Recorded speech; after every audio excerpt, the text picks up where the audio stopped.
Hi, Linda Kelly. Hi. Oh. Hi, Eric McFadden and Kate Vargas. I'm Linda Hi. Kelly. This is H. Hi, Kate. Oh, yeah. No, You I have your have own my mic. own mic. So you guys have to share. Yeah. Yeah.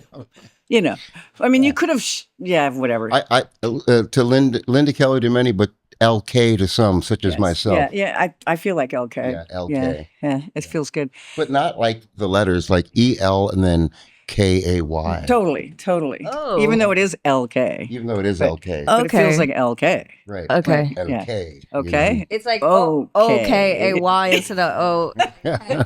Yeah. H- Ooh, so the to psychedelic speak. lights are coming on. I've never done the show this late, ladies and gentlemen. It's Hate Street Voice Radio on November 26th, 2025, the day before Thanksgiving. I'm here with Eric McFadden and Kate Vargas, Linda Kelly, LK, and I'm closing this because it's a little loud. It is. But I like people to see the hate sign. Action. pretty nice. There. Mhm. But this is double pane, so it's hard to see through. See? I see. Love it. So here we are. Action. Nice to Welcome, be you guys. Hey, Thanks for having us.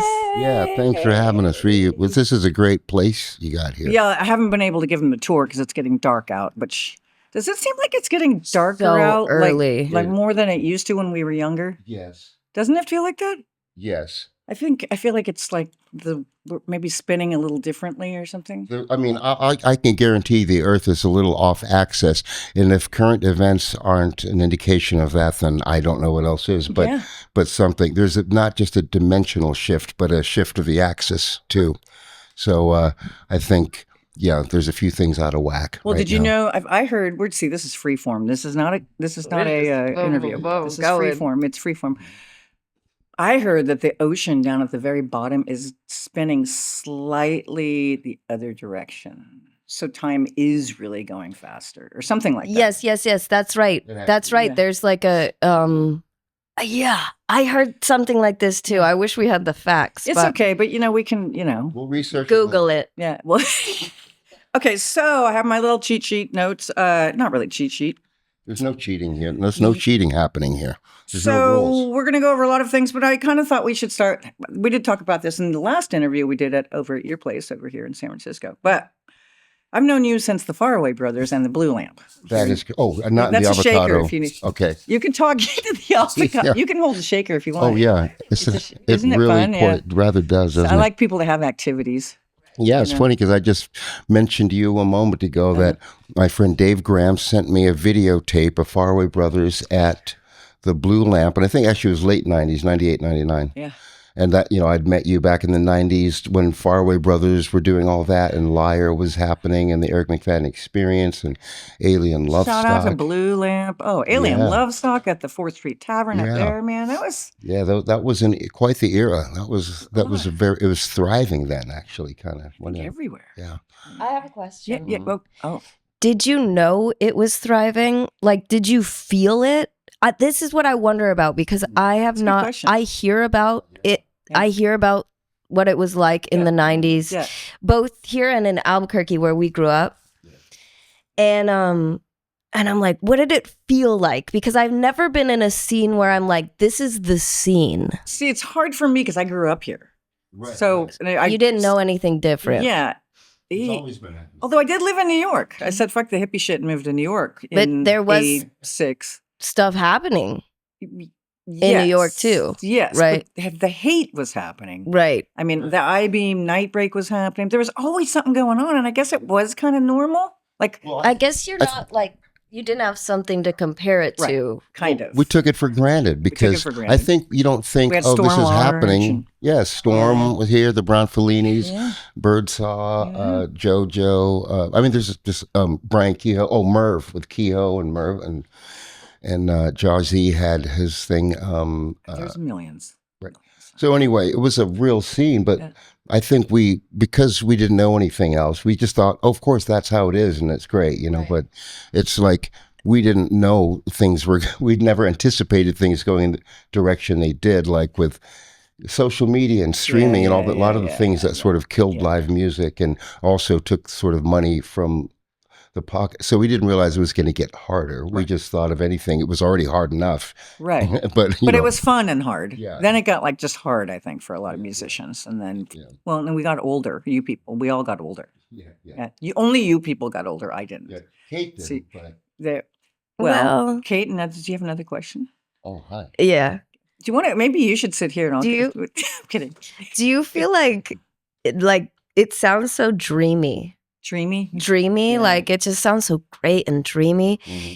Is that something you feel like can be a current feeling, or is it only a feeling that can be had in hindsight? Oh no, it's coming back around. There's a whole thing. Like the Club Deluxe, it's only called the Deluxe now, is reopening by the end of the year. So within the next month. You think there's sort of a resurgence here? I think that there's a lot of hungry, the COVID thing. Everybody was in their houses. I think there's like this energy that's about to bubble Do you up. think young people will get back into playing music and going out to see music? I do, for sure. I do too. I do too. They're so hungry for it.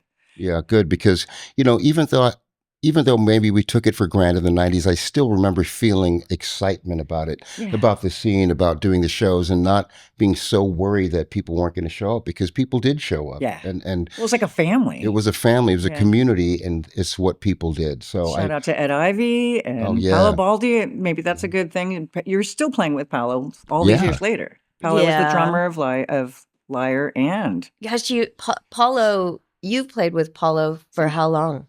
Well, Paulo and I started playing together in 1993 in Albuquerque, New Mexico. And Alien Lovestock, we were a band in Albuquerque, Anton Charles and Neil Manak on drums briefly. And then Paulo Baldi came in to play percussion with us. And then Neil moved very shortly thereafter, and Paulo just became the full permanent drummer. Yeah. But it is a true thing about family. I mean, the fact that you guys are playing with him, he's on your album, correct? Yeah, I moved. He's on that album right there. Shout out. Yeah. Last two as well. Yeah. He's on all of the Sgt. Splendor albums. He's on all of them. He's on every album ever made. He is. Paulo, That's a lot of session work. From Albuquerque. I moved to San Francisco in 94, then asked Paulo to move here, and he moved here.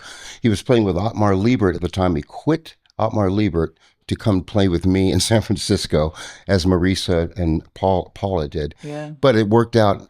We were doing well. He had Deadweight as well. Deadweight. He got hired to play with Les Claypool, with Cake. A lot of good things happened for Paulo coming out here. So, I mean, y'all have played with a lot of amazing, family extension, like, P-Funk, and I mean, sure, yeah. I mean, there's just a bazillion. The list goes on and on. There are exciting things. Kate and I are excited about a lot of the people we get to work with Samantha still. Fish, you just got Samantha Fish is awesome. We've got a great relationship with her. She's great.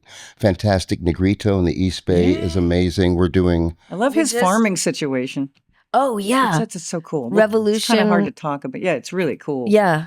Revolution Farms, is it called? To segue a little bit more, but like a most recent collaboration with Joan Baez and Soil Dove, can we just maybe hit that pocket there for a little bit about what the heck that felt like? And also doing the rally here in San Francisco. Yes, the No Kings. Backing up Joan. Oh, well, Soil Dove. That's Vaudeville Society. We were under a 700-person Big Top Circus tent in Alameda, and it was 10 weeks, right? Ooh. Every Friday and Saturday for 10 weeks. And Joan Baez agreed to do it. Like, just wild. The sense of timing of how, our country's a little wackadoodle, and the whole... You could say that. And the fact that she's been protesting assholes for a long time. Yeah. And there you get to be playing with her in the midst of that dynamic. It was incredibly powerful to be around her and be performing with her at this time. Yeah. Then when the No Kings rally happened, all across the country, but here in San Francisco, she asked if we would join her on stage, and that was one of the most powerful things, I think, musically, just and personally, just to be looking out on all those people there at the Civic Center Plaza and behind Joan, and so seeing Joan playing Gracias a la Vida and looking out on all those people.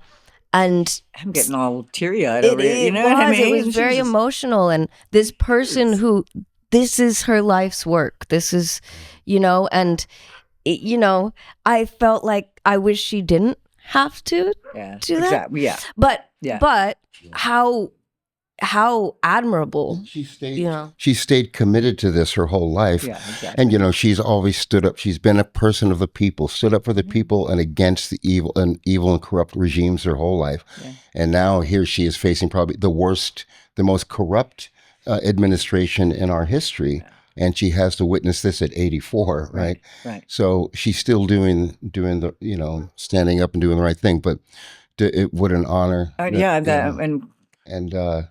I gotta say, this is, my friend Raylan Jack Elliott knows Joan yeah, quite well, that's and right. shout out to Jack. I love you. He's 94, still touring. Wow. So, but he and Joan are very good friends, and he said, oh, "Well, she curses like a sailor, first of all, and that she has a really funny sense of humor." She does. Now, would you agree with those two things? Absolutely. Sorry, Joan, we're talking about you, but you know, she did an interview. I can't remember who it was with, but it was right at the beginning of the show. Yeah. And something to the extent of like, she said, I have the voice of an angel. What is it? Voice of an angel with the mouth of a dock worker. It's voice of an angel, mouth of a dock worker. And the interviewer said, that should be your next album. And so one of the first things that I said to Joan was, we want to make that album with you. Mm-hmm. So that's hey, we have to put dimples on that. Yeah. Definitely. We started doing this John Lee Hooker song with Joan, impromptu, like in the green room right before No Kings, and she started doing it adding it into the show, and it was really kind of just a little inside joke thing. Yeah, she's really an incredible person, and just to say, like, you know, we agreed to do this show, The Soiled Dove, which is an amazing show, and it's a circus, interactive, circus show. And all these great performers, sword swallowers, acrobats, aerialists.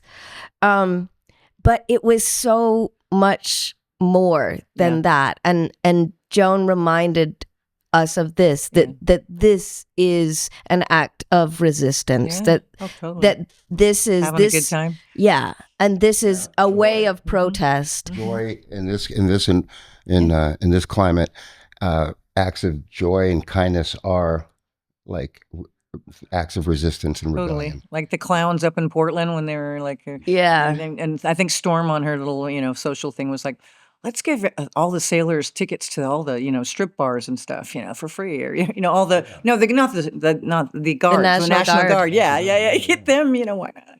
Yeah. But that's what, it's great resistance. It's an excellent resistance. You know, kill them with kindness too, like show them like, you know what, we won't, because they're looking they want to provoke us to violence because that gives them an excuse to do what they're already trying to do, get more of an excuse. Yeah. And we just have to refuse to participate in that, or to give them that, you know, just because I think the more we have to resist and we have to be strong, we have to fight them, but not with violence. And I just think it really kills them to see us still finding joy and treating each other. I got to say, shout out to Wavy Gravy, because that's what he just threw on a clown nose because he realized that cops don't beat up clowns as much as they do normal people. I'll just slap an orange ball on my nose. It's not a good look, beating up a clown. Yeah, no. Well, okay, so love you, Joan Baez. Thank you guys for, you know, being you, and I don't just... I like being us. Do you like being us? I do. I think thank you for being LK. Thank you. Thank you. And thank you for being here. Okay, so, and then, no, wait a second. Okay, in my notes. Did you all just move here? Did you gave up the apartment in is that too much information? No. Sorry, I can cut this out. No. Actually, they're homeless. Does anybody? No, I'm kidding. Well, essentially, no, we But you're here full time, is my point. Temporarily. Yeah, okay. We gave up the New York apartment that I had been in for the past decade. Yeah. And right before the Soiled Dove started, so in August or September, and got all our stuff moved back to Albuquerque where we grew up. And so that's where our stuff is living. In storage. Yeah. But, you know, we're on the road all the time. This definitely feels like home. Albuquerque also feels like home, but Yeah. this really feels like a home. I know for you for a long time, but for me now too. So we'll be here a good bit. I'm excited about that. Like, Kate is a sort of a resident of San Francisco as much as anywhere because she spent so much time here in recent years. yeah. And of course, for this we run, love we had having to her. be here. I love being here. You know, I had only been here, I think, I've been here maybe once or twice before I met Eric. Yeah. And I didn't have any sense of San Francisco. Like I just didn't. And now I love it. I love it. And it feels like home. And I love walking down the street and seeing people that I know and doing shows here is really great. And there is a community. There really is. There is a There community. Seriously There is. It feels like that's a good feeling. Remember when we were speaking of walking down the street or driving down the street? Remember when we saw Linda Kelly the other day driving down the street? So nice. We were with Eric's parents. Oh, right. I forgot. Eric's That's how parents this were in is the happening, car. right? And you were Shout out to the Psychedelic SF Gallery. My dear friends own it on the corner of Haight and Masonic. Check it out, y'all. It's an amazing. They have live music out front often, and this is the hood. In fact, I lived here in 1982 when I went to SF State. In that apartment that I can see right over there is my old bedroom, and the people that own the Counterculture Museum are now living in my old apartment. Wow. That is really. And you know who lived there before me, which I didn't know? She just told me. Country Joe. Oh, of the fish. Yeah, and so Janis Joplin and he had sex in my old apartment, and I didn't know that. Janis Joplin copulated in your old apartment? Yeah. Does it make sense now in hindsight? Maybe It was a groovy felt it, apartment, yeah. that's for sure. You know, but Felt anyway, that energy. enough about me. So, but yeah, there is a definite community, and I did interview Barry the Fish Melton in that chair that you are sharing. And those people are hungry for not the same thing, but they're, like you said, sadly, it's still a need to keep the essence of what the 60s was all about alive and moving forward. But you know, I think terse, the shitty situation we're in has made people rise up and go, you know what? Let's the power is in the people, and community is the answer to overcoming this stuff. So I hope that's something that continues to flourish, because that's one way we're going to beat this, right? Yeah, absolutely, man. Hallelujah. Hallelujah. And a shout out to the SF Heritage for allowing me to do, or inviting me to do, this radio in residency here with our butts in the corner of Haight and Ashbury. I'm so grateful. But the Haight Street Voice Radio will continue, because you can do this anywhere. It may be at the Counterculture Museum in that big window. We don't know. Okay. But, you know, so anyway, we're going to keep having conversations. That's really... Having conversations is my favorite thing. Well, there should be more of that. Everyone should be having more conversations. Out, talking, and like, instead of like, so tell me, you went out, are you happy? You know, interviewing is a little, it just. Who is? And I mean, Prince, great, and I'm going to continue this little guy and everything. Good. But this is really fun. Yeah. This is fun. This is kind of free form. Yeah, I'm glad you're doing this.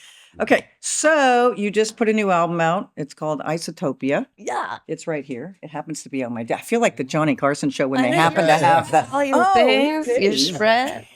So tell me just a little bit about the album, and you know, I don't know what, but you know, what do you want to share? Well, let's see. I can't even remember how it started, but well, it all started. Well, we got born. I'll begin with that. The way it started was actually Norwood. We had a few new songs, and we had Norwood Fisher, a Fishbone, come to town to do a gig. But I thought, oh, Norwood's here. Let's do some recording. Yeah. So we were. I remember even further back. We were playing with Norwood in New Orleans at the Howlin' Wolf, and I had written this lick, and it kind of just a riff, really, maybe a riff. Sorry, what's the difference? What's the difference? They're both 4-letter words. Yeah, tell me the difference, though. This is an interesting distinction, because I'm sure a lot of people may wonder: is there a difference? What would be the difference? A lick and a riff. A lick and a riff. How would you? Okay. I know now. Okay. Do you know? A lick sounds more like a little noodly, whereas a riff is like a rehearsed thing. I think a riff is more recurring, and a lick would be probably not recurring. Like a little... Yeah. Yeah, so Yeah. you would Well, throw in a wow. guitar solo, right? Excuse my faux pas. No, I'm glad we had this talk because I think this is something that might need to be clarified for a lot of people out there. All right. I'm- Thank you, Eric. I'm terribly Okay. embarrassed. So anyway, you had Okay. a riff. I had this riff Yes. that I was really into, but I could not find the place for it, and I kept trying to pitch it to other songwriters to kind of write with. I loved it. Eric loved it, Yeah. but we could not figure out where it fit. And so during sound check at this Howlin' Wolf show, we were playing with Norwood, and I started playing that at the sound check, and Sound chick. That's a Sound whole nother. check. That's a whole other thing. and Norwood came in and started playing it, and it just made sense. It was like Wow. it all opened up, and I was like, this is what needs to happen. We both were. But Norwood was, he says, like, what's that? We need to record this. What? He said, what is that? I said, it's just this riff that I wrote. And so then That's we an were like, honor. okay, we need to make that happen. And that's Money in It. That is the song Money in It. So when we were going to record it, we thought, there's no way we're going to record this song without Norwood. So that's why we got him to San Francisco. And there's no way we're going to just record one song with Norwood. Right. So we did a few. And of course, Mr. Paulo Baldi on drums. Yep. And then so he came in, did a few tunes on there, and then Angeline Saris did. Now, was this Some the Lucky tunes on recording? there. Was this with Travis? Where was This was with Travis, Casper Bauer, and Michael Ross at Lucky Recording Company. Which is here Part of in the it. Bay Area, down in Brisbane, correct? Part of it. Part of it. Yeah. And then the The- other part we did yeah. right here on Buena Vista West. Okay, I've heard about that joint. I don't. Yeah. It's kind of secretive, but It is. Phil, Billy, and Jenny. They've done stuff there. Yeah. And so, yeah, the stuff with Norwood we did at Lucky, and then we did the stuff at Buena Vista West with Angeline and Okay, Paulo. cool, Mhm. awesome. And I, Danielle. I'm really curious. I want to get Danielle whoever Goldsmith, those. engineer. Well, all of those people. I want everybody on. We just fill up the house, you know. Yeah. Yeah. Ooh. Yeah. In fact, I might have a Christmas party. I don't know before the end of the year. We'll You- talk about that. Like we can play music and stuff. I you know. mean, this would be a great space to have a little Intimate Mhm. holiday, nothing too Something. wackadoodle. Yeah. Yeah. not wackadoodle. No. We don't need whack. You know what's the interesting thing about Kate Vargas that I just want to share? Pretty much It's all, like, everything. oh yeah, everything really. But you know, because Kate and I collaborate. Obviously, this is our collaborative project. So Yes, you know, Kate's right. her own independent songwriter with her own career. Yeah. Before we met, like I was doing my own thing. Yeah. But I think one thing a lot of people might find wouldn't necessarily suspect, a lot of the riffs, the really guitar-y licks and stuff, Yeah. sound like stuff that maybe Riffs. sound like stuff that would come from me that Kate wrote. You know, it's like very. You guys are definitely like peanut butter and chocolate. I mean, you really go together well. Seriously. you. See, like that You Money in It do. riff, it's like so Band of Gypsies, Hendrix kind of, right?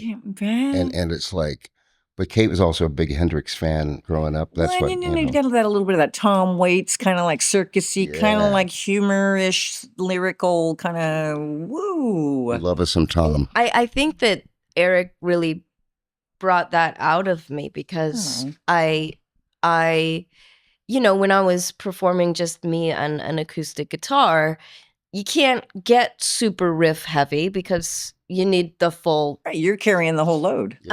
so I couldn't play around with that as much. Yeah.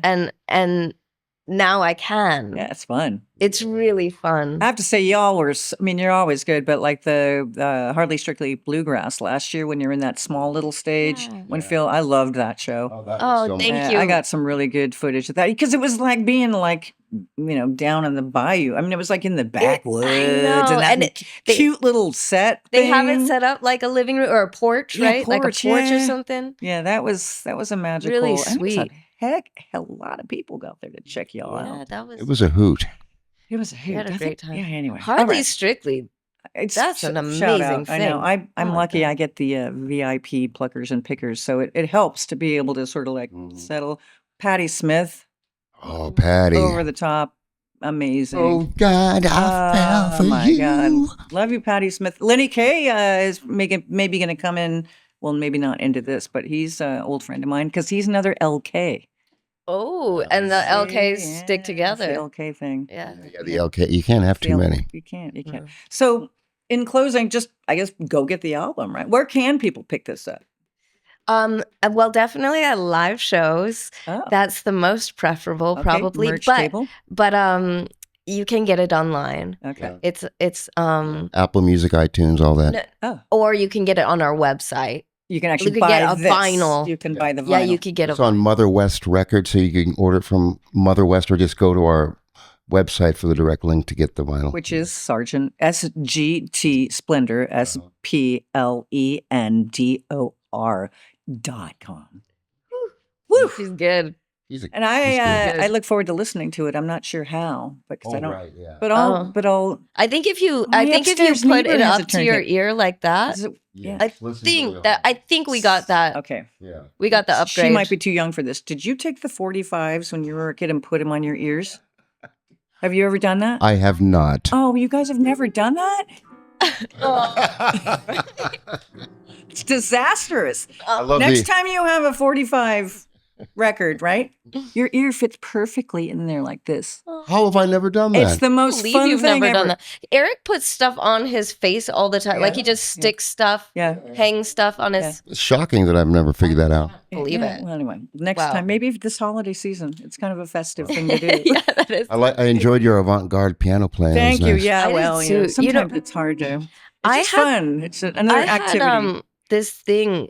I was just thinking about this recently when I was younger, and I haven't had it recently. Yeah. But when I was like a teenager and younger, I had this thing where if I'd get very startled or surprised or something, I would hear chords in my head. Wow. Isn't that strange? But like That's what you fascinating. did was very reminiscent of that. If I'd get very startled, it'll be like, dun, Wow. very dissonant. Wow. That's interesting. That book that you had that I read some of about music and what was it called? Some people have this strange thing where they get in an accident and they hit their head and suddenly they can play the piano. Oh, Musicophilia. That's Right. Oliver Oh. Sacks' great book. Wow. What music? Musicophilia. Oh, Oliver Sacks. Fascinating book. Oh, it's so good. I'm going to check that Wild out. stuff about the brain and music. And some people hear, like, when I hear music in my head, I don't generally hear music in my head. I hear it, but it's not an audible thing where it's like, I can imagine the music, Yeah, me I too. It's can almost more visual- visual almost. Yeah. And I can imagine the notes and, like these together would sound like this. But some people act like it's actually playing, like as if a radio were on, Right. like in their head, right? Yeah, Yeah. I guess all kinds of wild things. The brain is wild. Which is a nice little way for me to ask you guys, because I grew up, this is actually, my father passed away in 2018 and gifted me this upright. So having it Oh, here while I do beautiful. this is like Pops is in there. Shout out to Bud. Love you, Dad. But I grew up with a piano. Like we always had an upright, old upright. And, I mean, we had to have baby grand, but we'd also had old uprights and stuff. And I always feel like it's having a horse. I have one in my bedroom, an upright piano. I'm not kidding you. Wow. Like I can lean over in the middle of the night and play, whatever I want. It's awesome. I think it freaks. Not that I have. Well, anyway, but growing, how long? When did you pick up a guitar? What was your first experiences, just briefly, with music and and what it's done for you? Oh, Yeah. well, the first time I picked one up, and then actually first time I picked one up and actually tried learning to play, it's two different things. But when I was 7, maybe 6, 7, I had my mom had a guitar in the house and I brought it out, but I didn't know how to play it. So I just beat on it and did stuff and tried to start a band with a couple of neighbors. But the little girl who I got to play drums kind of quit the band because I cussed in a song and then went and told her mom and dad.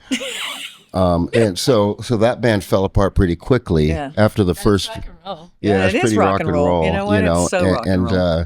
She wasn't having it. She wasn't ready for the rock and roll lifestyle. So when I was 11, on my 11th birthday, I got a guitar. Like a couple months before, my 5th grade teacher, Barbara Jahil, showed me how to play Yellow Submarine. And then my dad and mom and dad got me a guitar for my 11th birthday, and that's kind of really where it all But it's always began. been guitar. It was never like a flute or a I actually, harmonica. right before there was a moment because I was so into that Jethro Tull album Benefit flute. that I thought I wanted to play flute. So there was a moment where I'm like, ooh, no, flute, because I want to be like Ian Anderson. And then along comes Kate Vargas playing the flute. I mean, that's amazing. That's a good segue into Kate Yeah, Vargas. it is. That's a good segue. Because I like thinking she's a about. flautist. I like thinking about if Eric McFadden played the flute. I bet you. I think he whatever you picked up would have think been. But he's a string man. You're He a is a string string man. man. I'm a stringman. Yeah, I started playing the flute at 8 years old, and it was in second grade. We had a music teacher, Mr. Musica, which I don't think was his real name. No, I don't think. Maybe. Well, we don't know. But We might never know, but that's okay. I really thought it was until like I was a real grown up, Like a half and hour someone ago. said like okay, and I was like, no, it was his real name. But he did like Peter and the Wolf, you know. Oh, yeah. And I One of heard my the flute, and I favorites. was like, whoa. And then it just seemed like the weirdest instrument to me.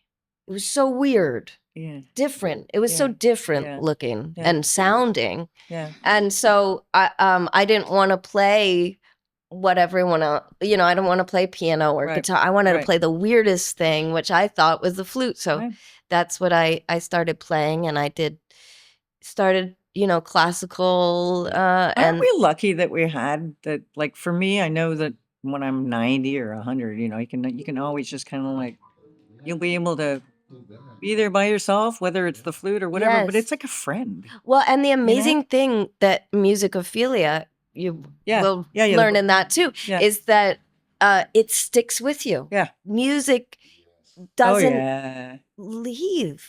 It doesn't leave you. My daddy used to sing Louis Armstrong to me when I was a kid, Basin Street Blues. He had this voice. He could do the whole thing, you know, that whole Satchmo. He could do the Satchmo. And whenever I hear Louis Armstrong, I'm like, oh, it's so, One of the greats. I'm happy. Like it's immediate happy. Yeah. Speaking of which, tangent, Jimmy Cliff, may he rest in peace. Yeah. You know? Just listening to Harder They Come right a few days ago. Yeah. It really was what was on the turntable. Wow. It was. Wow. It was the last thing. He crossed the rivers, all those rivers. He finally. Many rivers to cross. Not anymore. He crossed the last one, I think. Well, that's true. He doesn't have to cross any more damn rivers. Enough of the rivers. Actually, that's true. Yeah. Yeah. Who knows? Who knows? I haven't counted them. Thing. Nobody knows how many rivers there are. What are we talking about? Anyway. We love you. Anyway, thank you for the music. Okay. And moving on. She started playing guitar. I know you guys are on a thing. So the Deluxe is reopening, and I already know that Christopher, one of the owners, wants you guys to play. I mean, you guys will be playing there sometime next year for sure. We'd love to. Yeah, are you kidding? right here on Haight Street. Come on. When's the last time we got to play a club on Haight Street? Played a club on Haight Street. So you will be. See. Well, I played on Haight Street at the Haight Street. That's true. Haight Street, yeah. Haight Ashbury Street, yeah. Haight and so the Club Deluxe. Did you ever frequent there? Did you ever go there, Eric? Oh, I've been there a few times. Yeah, I'm surprised you never played there. Did you ever? I have. Oh. Did you? I feel like you might have. We did play there once with, was it Holy Smokes? Oh, that sounds about right. That sounds right. Yeah, maybe it was. Anyway, it's a beautiful kind of 40s, kind of like it's got booze. It's wonderful. It's going to be a wonderful addition to this neighborhood. Oh, that's or exciting. re-addition. Yes. Yeah. Mm-hmm. Oh, yeah. What's next for you guys? You're going to Hawaii, right? I think. We're leaving at 5 a.m. Oh, wow. We are going to Maui. Woohoo. And the Big Island. We have 2 shows on Maui, 2 shows on the Big Island. Wow. And but you know, we'll hang out too. That's nice. So I'm excited for that. And then we go relax a little bit. Yeah. Get a little relaxation in. A little. Yeah. And then maybe write some music. Yeah, why not? You know, ukulele. We do have a couple new things coming. We have an album that we recorded in Atlanta with Falcon Greenwell from Tedeschi Trucks. He produced it and plays drums on the whole album. Wow. And we're so excited about this one. It's by far, both of us have said to each other many times, this is the most interesting thing I've done musically. Wow. Yay. And we can't wait to hear it. We're very excited. Yeah. So that'll be coming next year. We're doing stuff with Fantastic Negrito that has been a long process because we're both so busy, but that's coming next year too. Yeah. So and he's in the Bay Area, isn't he? Yeah, he's in Oakland. Where's that farm thing is that in Oakland? In Oakland. Oh my God, I thought it was like Petaluma or something. And he has a studio there and Storefront Records. Okay. And he's very community I could tell. Focused. I could tell. And kids, trying to build something and is building something. And so I don't know when the next one is, but he'll do these like community markets at Storefront Records once a month. So cool. It is. Community is it's the thing. And he'll have like local Yeah. bands come play, young And bands. he is one of the more, brilliant, unique, and genuine artists yeah. out there, like Yeah, truly yeah. genuine. Yeah. Yeah. He's someone who gets us. That's the first album that we listened to together was Oh, yeah. Fantastic Negritos, Please Don't Be Dead. And still one of my favorite albums. He's someone who gets us both excited, like kind of giddy, like when we hear what he's working on, because he's trying to push. He's trying to push sound and like thematic stuff and like really, and that's so exciting. Yeah, creating Awesome. real art, real Awesome. music. Yeah. I like the fact that you sing with your sisters too, Kate. I think that's cool. Lizzie, Yeah, Lizzie Shout out and to your Lena's sister. my blood sister, but she's a sister. So, heart sister, and yeah, it's just nice. the Talk about Reckless family. Daughters. Yeah. The Reckless Daughters. And you guys did something at the Ivy Room a couple weeks ago. Or something We did, like and my that, sister came out and she sang. That was for my album Golden Hour in the House of Lugosi. Great album. And the Reckless Daughters, Lena and Lizzie sang on that album, and Lizzie came out and sang at the show, which was really special. And shout out to Ivy Room. We love those people. Love that. One of the best venues in the Bay. It really is. It really is. Easily top 2, if not number 1. Okay, so moving on, we're getting close to the end here. The state of the world, and we kind of went over that, but I call the hate the bubble inside of the bubble inside of the bubble, because it's California and then it's San Francisco and then it's San Francisco and then it's the hate. Yeah, there you go. Yeah. But, I don't want to talk about the state of the world, but basically with that in mind, what would you like to say, because Hate Street Voice is hyper local with a global perspective, what would you like to say to this community out the window here and community all over the world, really, as a closer? What would you like to say? You could say, "Hey, hey, how you doing?" Yeah, you doing? Hey. It's kind of a take big it easy. question. Don't worry about it. We're gonna fix everything. No, I'd like to say that mainly to the hate. Yeah. I think people are when you're in this bubble, it feels really kind of foreign and strange. The idea that there's people out there that would be on board with the atrocities we're witnessing, but one of the hardest things to practice in this environment is any amount of compassion or understanding for people that not just think differently, but think in ways that you find absolutely astoundingly bad. But here's the thing. There's all kinds of people in the world and there's a lot of different reasons why somebody would be supporting what you feel to be like this corruption or evil. And it's not always that they are corrupt or evil or bad. That's true. It's often ignorance, misinformation, fear. It's, there could be a lot of factors. Yeah. And so once in a while, trying to give people the benefit of the doubt and letting them be heard. Yeah. Like really listen to them. That will open them up maybe to listening to you. And maybe some people, maybe they don't want to listen, they don't want to learn, but there are people that do. Yeah. And so maybe we just one at a time try to communicate with people in a way that is not off-putting or insulting to them, and we can try to kind of bridge this gap a little, because if we don't start doing that, we're doomed. We can't we can't survive as a society being this divided. It's just not possible. So we have to find some kind of way to bridge this thing. As my girlfriend likes to say, it takes guts to have fun. Yeah. Yes. You know what I mean? Because if you're somebody who's coming from an angry place, it's hard to suddenly start having fun or be happy, because it's an unusual feeling. So it does. It takes a lot of energy to get there, right? To shit. Luckily, I was born happy. I think. I don't know. That's as the good. garbage truck, dumps a bunch of. Sounds good. Well, it's very apropos with that garbage truck as my background. I will say, it does start locally. Yeah. Mm-hmm. So building from here, and those vibrations go outward, right? Yeah. So what you're doing here is really important. Very and important. Building, keeping the spirit of the hate alive, that peace, love, acceptance, non-judgment you're doing it. And so support. LK. Shout out to LK. Support those who Thanks, who guys. are doing I'm just doing it. what I love. That's I'm lucky. I'm Well, blessed. that's the beautiful thing. Hate Street Voice. Oh, thanks, kids. All right, that's a good, excellent ending. Oh, here's the outro. Oh yeah, we got an Here we outro go. to do.